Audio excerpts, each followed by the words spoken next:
Apple n'a pas créé la smartwatch. Dans les années 90, Casio proposait déjà ce produit. Et cette montre, c'est celle-là, la Casio VDB 200. Alors, il existe bien avant celle-là, encore en 1991 exactement, la première montre tactile Casio qui est la VDB 1000. Celle-là, la 200, elle est sortie en 1997. Elle est, comme la 1000, dépourvue de boutons.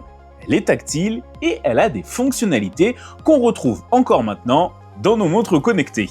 Alors cette Casio n'est pas connectée à un smartphone ou autre, parce que déjà les smartphones n'existaient pas à cette époque-là, mais elle se met dans la mouvance de la vision du futur qu'avaient les Japonais. À cette époque-là, ils sortaient plein d'ordinateurs de poche, des traducteurs, des organisateurs, avec surtout une grosse mise en avant de la technologie tactile.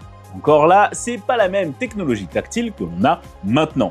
Il y a des genres de boutons entre deux films plastiques et quand on appuie, on les écrase, ça crée le contact et c'est comme ça que ça fonctionne. Ce qui fait qu'on n'est même pas obligé d'utiliser son doigt, on peut utiliser un crayon, un stylo, n'importe quoi d'un petit peu pointu mais pas trop pour faire le tactile. Alors en soi, cette Casio n'a pas vraiment quelque chose de révolutionnaire. À part le côté tactile, dans les fonctionnalités, c'est plutôt une Casio assez basique. On a un écran qui est LCD, rétroéclairé EL, donc c'est pas une petite LED, c'est vraiment tout l'écran qui s'allume.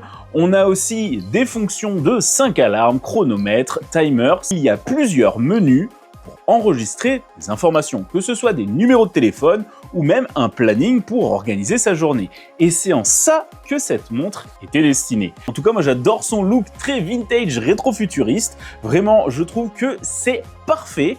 Et toi, vraiment, dis-moi en commentaire comment tu la trouves.